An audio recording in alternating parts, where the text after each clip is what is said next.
저들 바울을 공격하는 사람들 무엇이 다를까요? 오늘 하나님께서는 그것에 대해서 말씀하십니다. 바울은 정결한 신앙을 추구하는 사람이고, 그리고 바울을 비난하는 자들은 변질된 그런 신앙의 길을 가는 사람이에요. 그래서 정결한 길을 가는 자와 변질된 길을 가는 자들 무엇이 다른가 하는 부분에서 주님은 여러분에게 오늘 말씀하십니다. 같이 2절 3절 말씀을 한번 읽어봅시다. 2절 3절 말씀 시작.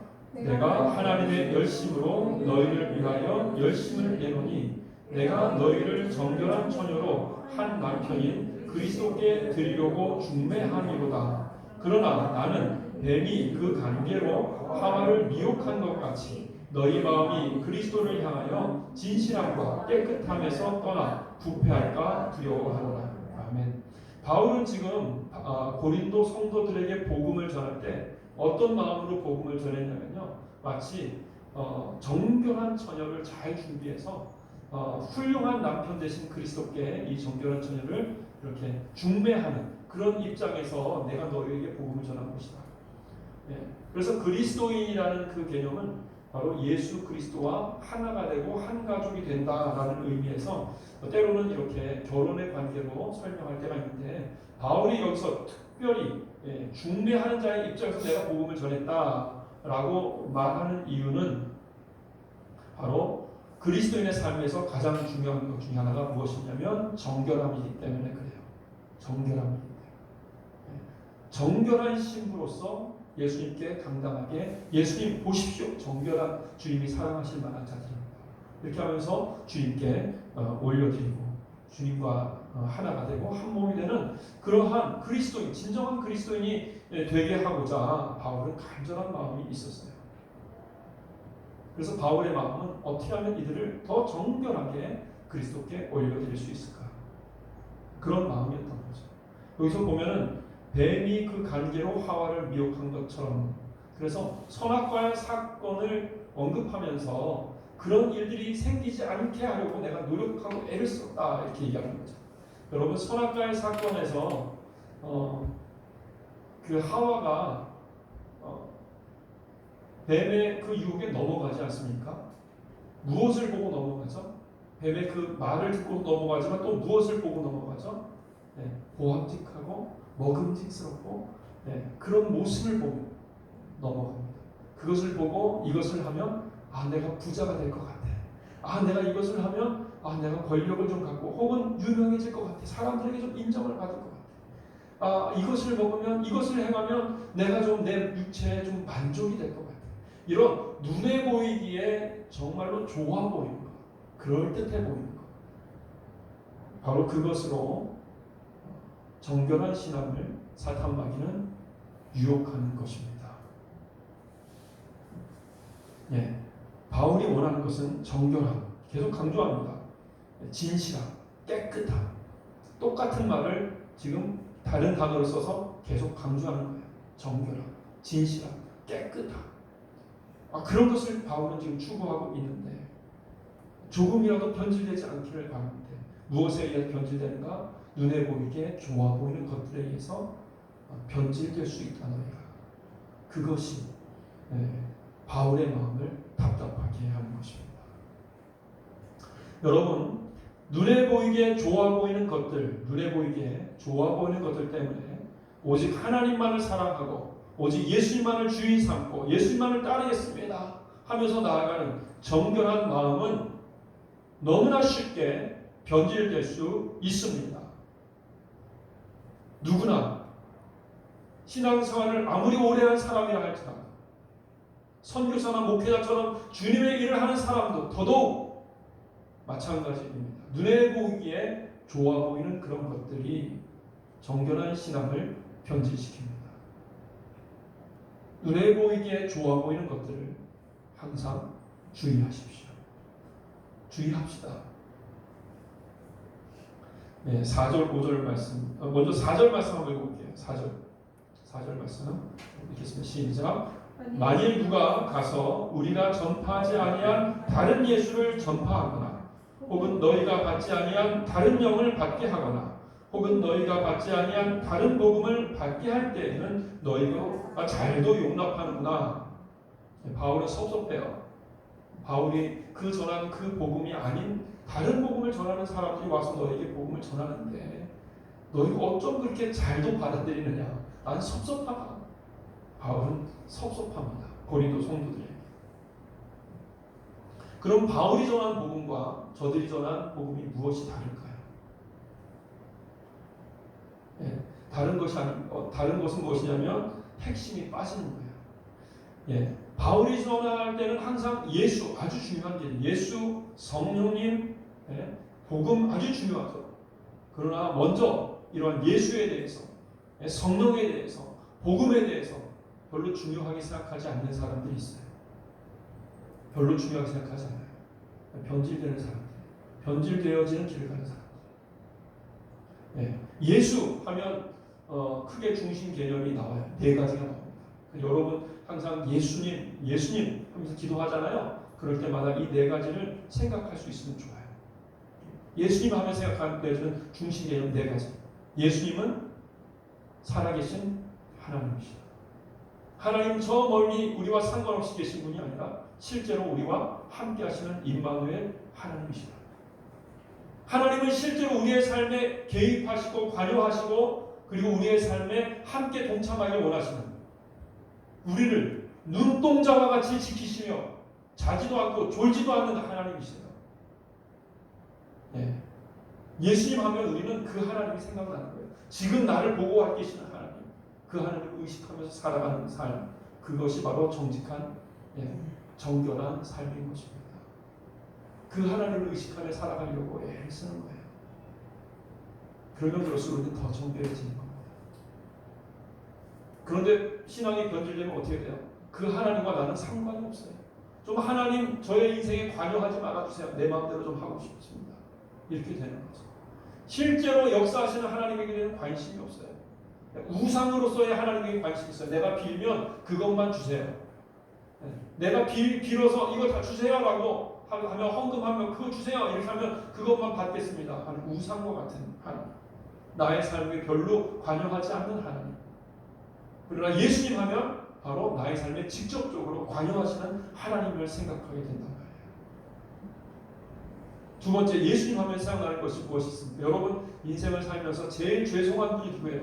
제일 죄송한 분이 예수님이에요. 나를 위해 십자가 못 박혀 돌아가신 예수님, 정말 항상 죄송해요. 그럼에도 불구하고 매일매일 또 죄 짓고 또 교만에 빠지고 너무 죄송하지 않습니까? 그래서 예수님 하면 생각나는 것이 회개입니다. 늘 회개하게 돼요. 예수님 하면 주님 저는 죄인 중에 괴수입니다. 나의 죄를 용서하소서. 그리고 죄 사함을 받습니다. 그래서 예수 하면 늘 회개하는 삶을 살아가는 사람이에요.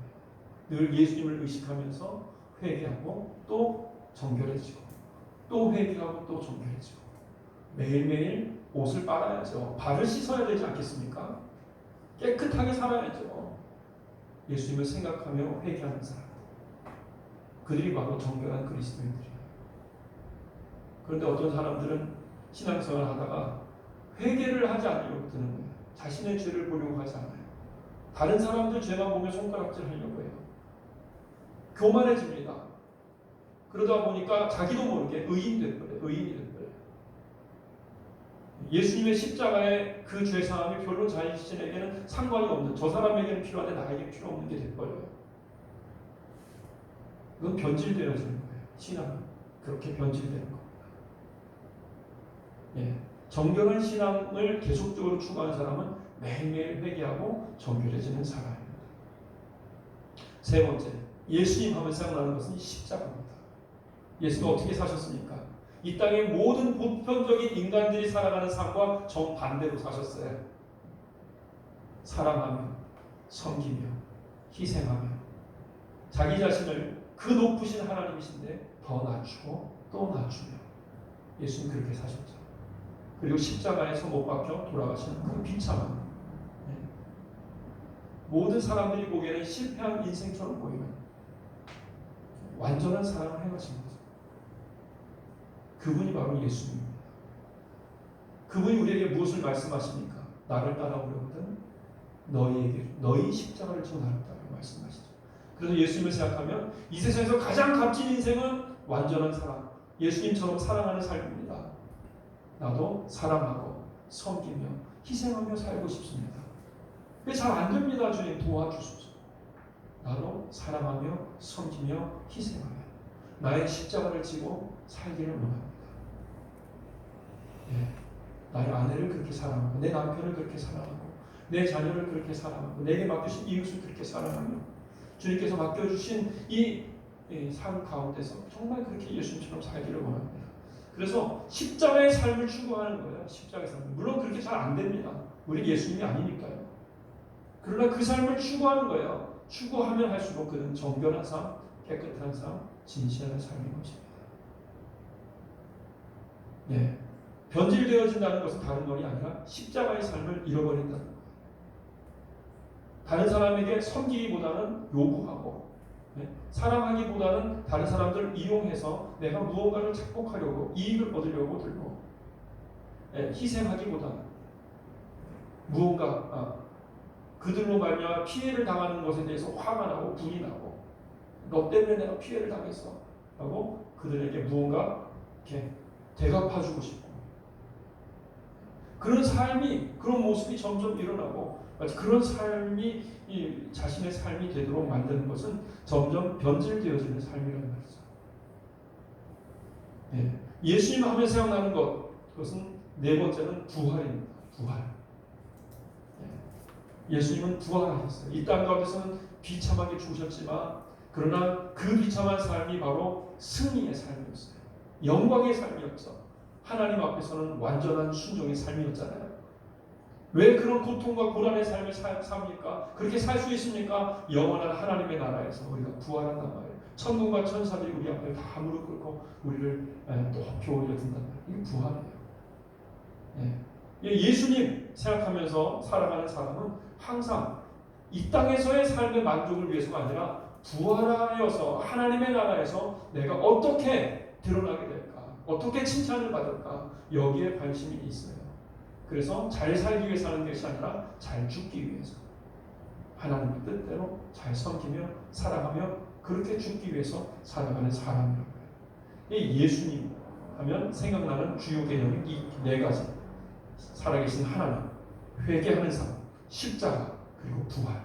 이 네 가지가 생각이 나고 그렇게 살아가려고 애를 쓰고 노력하는 거예요. 바울은 이 네 가지를 전하고 강조했는데 그런데 저 다른 예수를 전하는 사람들은 이 네 가지를 강조를 안 해요. 인간적인 삶, 인간적인 인기, 인간적인 권력을 이야기한단 말이에요. 예수님을 이용해서.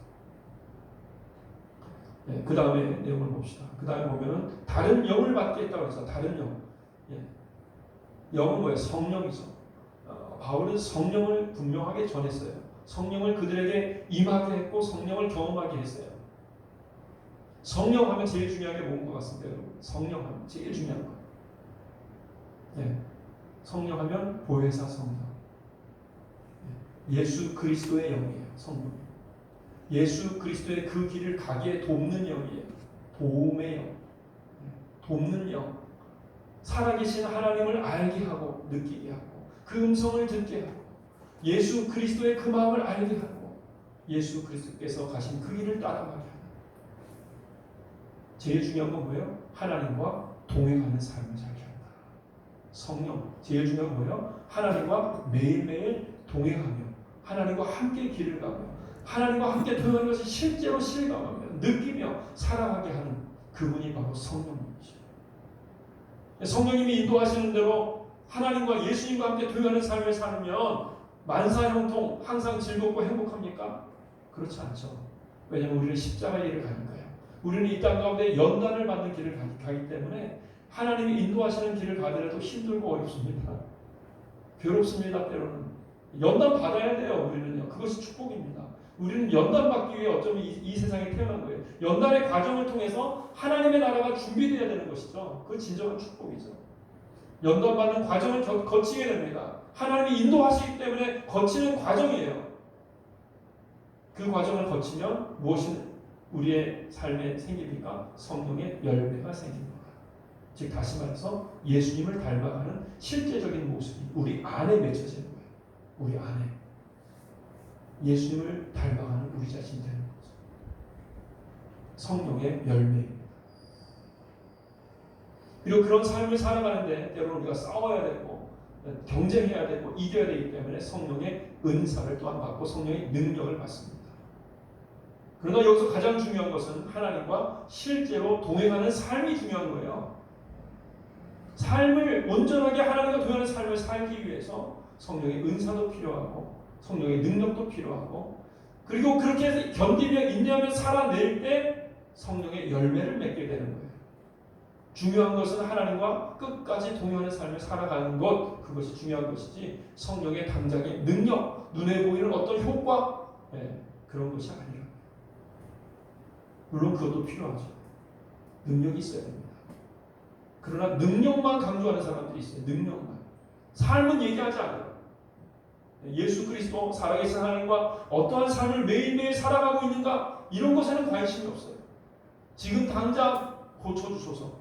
지금 당장 하늘에서 금가루를 내려주소서. 눈에 보이는 능력만 사모하는 사람들이 있어요. 그건 변질되어지는 갓길로 가는 거예요.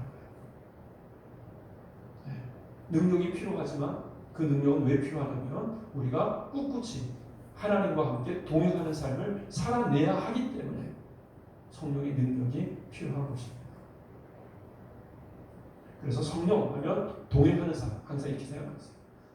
하나님과 예수님과 동행하는 삶을 살 수 있도록 도와주는 영. 성령님을 의지하세요. 그럼 무조건 여러분 승리합니다. 무조건 승리합니다. 무조건 그 길을 가게 됩니다. 무조건 여러분은 하나님의 나라의 승리자로 올라가게 됩니다. 우리는 믿고 믿음으로 나아갈 뿐이에요. 우리의 힘으로 능력을 하는 것이 아닙니다. 성령의 능력으로, 예수의 영의 능력으로 우리는 승리자가 될 것입니다. 아멘. 아멘. 세 번째, 저들은 다른 복음을 전했죠. 바울이 전한 복음, 성경이 말하는 복음의 핵심 원리가 있어요. 여러분, 그 중에서 두 가지 분명히 여러분 아셔야 되는데, 왜냐하면 오늘날 너무 막 복음이 여러 가지로 막 이렇게 복잡해지고 혼돈에 빠지게 만드는 그런 얘기들을 하는 사람들이 있어요. 복음에서 가장 중요한 건 첫 번째 말씀드릴게요. 그것은 뭐냐면 우리는 죄인 중에 괴수예요. 우리는 소망이 없는 사람들이에요. 과거에도 그랬고 지금도 그래요. 우리는 부끄럽고 부끄러운 자들이에요. 그냥 우리가 이렇게 생활할 때에는 뭔가 이렇게 좀 그래도 교양 있는 것처럼 생활하지만 실제 우리의 모습이 이렇게 벌거벗겨진 채로 우리의 모습이 드러나게 된다면 그것은 추하고 악한 모습이에요. 육체에 사로잡힌 모습이에요. 누구나 다 똑같아요. 우리는 죄인 중에 괴수예요. 우리는 절망 가운데 있는 자들이에요. 예수 그리스도의 십자가의 은혜가 없이는 우리는 살 수 없는 자들이에요. 예수 그리스도께서 십자가 못 박혀 돌아가실 때 바로 우리의 이 가장 처참하고 가장 부끄럽고 다른 사람에게 보여주고 싶지 않은 우리의 바로 그 모습, 우리가 어쩜 우리는 지금 잊어버리고 있는지 몰라요. 그 모습 우리 안에 있는데도 불구하고 부끄러운 그 모습이 실제 우리 안에 지금 있어요. 그런데도 불구하고 우리는 그래도 나는 괜찮은 사람이지 이렇게 생각하고 있는지 몰라요. 그러나 여전히 우리 안에는 그 부끄러운 절망스러운 우리의 모습이 있단 말이에요. 예수님은 바로 그 우리 안에 잠재되어 있는 내재되어 있는 그 가장 부끄러우고 가장 추악한 그 모습을 아시고 그 모습에 우리 자신을 구원하시기 위해서 십자가에 박혀 돌아가신 것입니다. 전적인 은혜입니다. 아멘. 우리는 예수님 은혜 없이 무슨 노력을 통해서 무슨 의지를 가지고 어떤 선한 것도 이룰 수 없는 존재예요. 모두가 다 마찬가지. 저도 마찬가지. 전적인 은혜입니다. 우리는 구제불능이에요. 지금도 우리가 예수님을 잡고 있는 이 손을 놓기만 하면 다시 또 구제불능으로 가는 거예요. 예수님의 손을 잡고 있기 때문에 그나마 이렇게 부끄럽고 추한 모습이 가려지고 없어진 것처럼 보이고 그래서 우리는 이렇게 갈 수 있는 거예요. 예, 전적인 은혜다. 아멘. 이것이 복음이에요. 우리 죄를 우리의 완벽한 절망 가운데 빠진 우리의 죄를 사하신 예수 그리스도 의지로 될 수 있는 것이 아닙니다. 전적인 은혜로 우리는 예수 그리스도의 그 은혜로 죄 씻음을 받고 구원을 받게 되었다. 예, 전적인 은혜다. 이것을 아셔야 돼요. 우리의 노력, 그것은 노력이 필요하긴 하죠. 그래서 그 다음에 믿음이에요. 믿음. 이 전적으로 완전히 절망 가운데 빠진 우리 존재이지만 예수님께서 십자가 못 박혀 돌아가시고 나를 위해서 돌아가시고 나의 죄를 다 사하시겠다고 말씀하셨기에 우리가 주님 앞에 회개하면 우리의 죄를 다 사업하고 내어놓을 때, 그래서 예수 그리스도를 붙들고 믿을 때 우리는 구원을 받습니다. 영원한 구원을 받고 하나님의 나라에서 왕같은 제사장으로 하나님과 함께 영원히 다스리게 됩니다. 무엇으로 말미암아? 믿음으로. 믿음은 뭐예요? 방향 전환이에요. 회개하여서 믿는 것은 방향을 전하는 거예요. 어디로? 예수께로. 예수님을 바라보는 거예요. 네. 예수께 대해서 아까 우리가 4가지 얘기했죠. 예수님만을 바라보는 거예요. 예수님의 뜻대로 살기로 그냥 바라보는 거예요. 우리가 할 수 있는 것은 그 정도예요. 그래서 전적인 은혜라는 거죠. 그러나 예수를 우리가 붙잡긴 해야 돼요. 마치 그 이스라엘 백성들이 교만해가지고 다 죽게 됐잖아요. 그랬을 때 모세가 기도를 하니까 구리뱀을 들라고. 구리뱀을 드는데 들고서 이 구리뱀을 바라보는 자들은 다 나갈 거라고. 그러면 무엇을 하면 돼요? 병들고 아파 있는 사람들, 그 불뱀에 물려서 죽어가는 사람들, 구리뱀만 보면 산다고 하는데 어떤 사람들은 말도 안 되는 소리 하지 마. 그래서 구리뱀을 끝까지 안 본 사람들은 죽는 거죠. 어떤 사람들은 모세의 그 말을 믿고 구리뱀을 간절한 마음으로 바라보니까 치유가 되잖아요. 십자가를 바라보는 거예요. 그리고 그 방향으로 우리의 삶을 맡겨드리는 거예요. 그러면 바람이 그리고 그 강물이 여러분을 그쪽으로 흘러가게 해주는 거예요. 방향을 맞추세요. 예수께 그 방향을 맞추십시오. 그러면 그 방향으로 흘러가는 거예요. 살아계신 하나님이 나와 함께 하시고 내 모든 것을 관여하시고 눈동자와 같이 나를 지키신다는 그 하나님을 바라보세요. 그러면 그 방향으로 가는 거예요. 하나님께로. 예수님께서 십자가의 삶을 사셨는데 그 십자가의 예수님의 삶을 바라보십시오. 그러면 여러분은 저절로 그쪽으로 가는 거예요. 이게 성령의 능력이죠. 믿음이에요. 이것을 그래서 전적 은혜라고 말하는 겁니다. 전적 은혜입니다. 그러나 어떤 사람들은 전적 은혜가 아니래요. 자신이 잘났다고 합니다. 그래서 인간 중에서 잘난 사람, 못난 사람 있고 그 잘난 자신의 능력으로 살아가야 된다고 합니다. 은혜도 있지만 자기의 능력으로 살아갈 때 구원에 이른다고 말하는 사람이 있어요. 이것은 변질되는 길을 가는 거예요. 사람을 교만하게 만듭니다. 우리 눈에 보기에는 다른 사람보다 잠깐 나아 보일 수 있어요. 그러나 하나님이 보시기에는 진정한 우리 자신의 내면을 보면 아니란 말이에요. 아무리 신앙생활 오래 했어도 예수님의 손을 놓는 순간 우리는 그냥 절망합니다. 그 방향, 예수님을 향한 그 방향에서 돌이키는 순간 우리는 절망인 거예요. 교만에 빠지고 그냥 무너지는 겁니다. 마귀의 권세가 그렇게 호락호락하지 않습니다. 전적인 은혜를 부인하는 사람들 변질됩니다. 두 번째, 믿음이 없는 사람, 믿음을 얘기하지 않는 사람도 있어요. 은혜를 얘기하는데 믿음을 얘기하지 않아요. 하나님을 바라보고 예수 그리스도를 바라보고 예수 그리스도께서 가신 그 길을 흠모해야 되는데 그 길을 향해서 자신의 삶을 맡겨드려야 돼요. 그런데 맡겨드리는 것이 없어요. 여전히 내 마음대로 내 뜻대로 살겠다는 거예요. 여전히 예수님을 바라보지 않고 내가 원하는 돈을 바라보고 권력을 바라보고 인생의 성공이라는 것을 바라보고 살겠대요. 그러면서 예수님을 믿는다고 합니다. 그러면서 바라보기는 뭐예요? 인생 성공을 바라보는 거예요.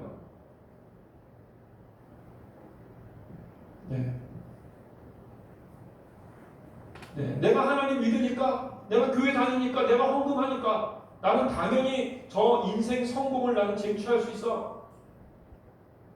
하나님을 이용하는 거죠. 그래서 한때 우리가 무조건 믿으라라고 하면서 이 믿음에 대해서 온전히 얘기를 안 해주니까 사람들이 착각을 하고 하나님을 향한 그 믿음, 예수 그리스도를 향해서 자신의 삶을 온전하게 맡겨드리고 그 방향을 바라보며 삶의 그 방향으로 나아가야 한다는 그 믿음을 모르는 거예요. 알지 못하는 거예요. 믿음 없이 그냥 교회만 다니면 된다고 생각합니다. 두 가지. 전적인 은혜를 모르는 사람, 잘못된 복음이에요. 전적인 은혜는 얘기하는데 믿음을 외면하는 사람, 믿음이라는 것에 대해서 관심 갖지 않는 사람, 그것을 오해하고 있는 거예요. 자기가 믿지 않으면서 믿는다. 아무 생각 없이 믿는 게 믿음이 아니에요. 예수님을, 하나님을 나의 주님으로 그분을 향해서 마음을 드릴 때 그게 믿음이에요. 그러니까 그들은 이 다른 복음을 전했단 말이죠. 다른 복음. 그러면 변질되어 가는 겁니다. 여러분, 다른 사람들만 얘기할 것이 아니라 우리도 너무나 쉽게 변질될 수 있습니다.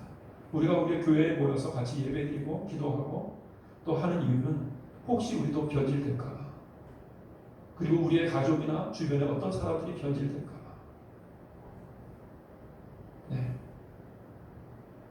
그래서 우리가 교회에 나와서 예배드리고 또 예수의 그 말씀을, 예수님이 어떤 분인지 생각하고 성령님이 누구신가, 복음이 무엇인가를 또 듣고 또 다시 우리가 회개하고 또 다시 정결하게 예수 그리스도를 향해서 우리의 삶을 드리며 나아가는 것입니다. 아멘. 아멘. 그러므로 여러분, 많은 사람들이, 오늘날 21세기 많은 사람들이 교회를 다니면서도 변질되고 교회에서도 이 변질될 만한 그런 이야기들을 하며 눈에 보이기에 그럴듯한, 눈에 보이기에 좋게 할 것처럼 보이는 그런 눈에 보이는 것으로 사람들을 유혹하고 사람들을 현혹해서 당장 기독교라는 종교, 기독교라는 눈에 보이는 교회만 키우려고 하고 그렇게 하는 그런 경향, 그런 모습들이 실제로 우리의 삶 가운데 있어서 많은 이들이 변질되어지는 그런 가운데 있습니다. 그러나 우리는 오늘 우리가 주신 이 말씀을 분명하게 듣고 여러분, 정결한, 깨끗한, 진실한 그리스도인이 되는 여러분과 제가 간절히 바랍니다. 5절 말씀을 다 같이 읽겠습니다. 5절 시작. 나는 지극히 크다는 사도들보다, 제가 읽겠습니다. 나는 지극히 크다는 사도들보다 부족한 것이 조금도 없는 줄로 생각합니다. 바울은 복음을 전할 때 그냥 평민의 복장으로 전했어요. 그리고 일했고 일하면서 그 있는 모습 그대로 그렇게 복음을 전했죠. 그런데 다른 복음 전하는 자들은 어떻게 왔냐면 지극히 크다는 얘기죠. 지극히 크다는, 자신이 얼마나 큰 사람인지, 얼마나 위대한 사람인지, 높은 사람인지 귀족의 옷을 입고 제자들을 끌고 다니면서 다른 사람이 보기에도 야, 저 사람 정말 대단한 사람인가 보다, 이렇게 보이게끔 행동하며 다니는 거예요. 시장에서 나 대단한 사람이야 그러면서 다니면서, 그러면서 그렇게 말씀도 그렇게 전하면서 축복도 해주면서 뭔가 나 대단한 사람이야, 지극히 크다고 하는 사도들처럼 행동하는 사람들. 근데 바울은 일반 평민들이 행동하고 입고 다니는 것처럼 입고 다니잖아요. 그러니까 고린도 성도들이 그들이 말하는 것에 혹할 수 있는 거죠. 바울의 외모를 보라고. 바울은 예루살렘에 정공식적인 사도권도 없다고 하면서 바울을 공격할 때 그들의 마음이 어땠겠습니까? 눈에 보이는 것들. 또 바울은 말합니다. 6절에 보면 내가 비록 말에는 부족하나 지식에는 그렇지 아니하니 이것을 너희가 모든 사람 가운데서 모든 일로 너희에게 나타내었노라. 바울은 하나님의 그 예수에 대한 그 성령에 대한 복음에 대한 이러한 지식들을 그들에게 실제적으로 전해주려고 애를 썼어요. 하나님의 뜻대로 그들에게 필요한 말씀들을 전해주려고 애를 썼어요. 때로는 그들이 듣기 좀 어렵다 할지라도 그 복음을 전하기 위해서 애를 쓴 거예요. 그런데 이들 바울에 대적하는 사람들이 왔을 때는 이들은 뭐예요? 사람들에게 인정을 받고 사람들이 자기를 이렇게 높여주기를 원하는 사람들이기 때문에 지식은 좀 부족해요. 실제적으로 하나님과 함께 동행하는 하나님의 예수 그리스도에 대한 지식은 별로 없음에도 불구하고 그럴듯하게 말을 하면서 사람들을 현혹한단 말이에요. 무슨 말이 더 중요합니까? 정말로 하나님과 함께 동행하는 삶에 도움이 되는 그 메시지, 실제로 여러분에게 지금 주시는 하나님의 말씀, 이것이 전파되는 게 더 중요하다는 거예요. 그럴듯하게 뭔가 대단하게 뭔가 지식이 많은 사람인 것처럼 자기 자신을 드러내며 자랑하면서 말은 되게 잘하는데 듣고 나면 뭘 들었지? 무엇이 나의 삶에 도움이 될까 하는 부분에서는 별로 없어요. 우리도 마찬가지입니다. 우리가 사회에 나가서 우리의 주변의 사람들과 이야기할 때 혹시 우리가 지식이 많은 것을 자랑하려고 하고 그럴듯하게 사람들에게 혹시 우리가 마치 뭐 있는 것처럼 그렇게 말을 하지는 않습니까? 오히려 바울처럼 하나님께서 원하시는 그들에게 꼭 필요한 하나님의 지식을 전달해주고 전파하는 게 더 낫지 않을까 합니다. 그러므로 여러분 다시 한번 말씀드립니다. 무엇이 우리의 정결한 삶을 변질시키는가? 눈에 보이기에 그럴듯한 것, 눈에 보이기에 무언가 나를 좋게 해주고 사회에서 성공하게 만들어줄 것처럼 보이는 그것이 오히려 여러분의 신앙을 변질시키는 것입니다. 그 다음 우리 7절, 8절, 9절 말씀인데 먼저 7절 말씀 한번 보겠습니다. 7절 내가 너희를 높이려고 나를 낮추어 하나님의 복음을 값없이 너희에게 전함으로 죄를 지었느냐. 바울은 고린도 교인들에게 나와서 복음을 전할 때 더 낮아지려고 했어요. 더 낮아지려고. 누가 그렇게 하셨죠? 예수님이 그렇게 하신 거죠. 자기 자신을 더 낮추어서 그리고 대가를 받지 않고 복음을 전하려고 애를 썼습니다. 그도 그럴 것이 고린도 지역은 부유한 지역이었어요. 무역으로 말미암아 당시 로마 전 제국에서 가장 부유한 몇몇 도시 중에 하나였으니까요.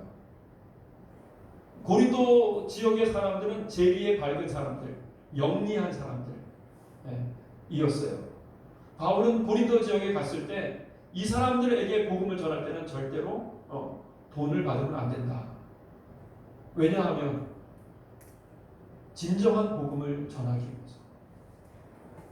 혹시 이 사람들이 바울이 전한 복음을 듣고서 복음이 너무 좋다. 그 말씀 바울이 전한 복음이 너무 좋은데 바울에게 돈을 줄 때 혹시 그들이 생각하기를 바울이 우리에게 이런 복음을 전한 것은 돈을 받고자 하냐 라고 생각하면 진정한 복음이 그들에게 전달되지 않기 때문에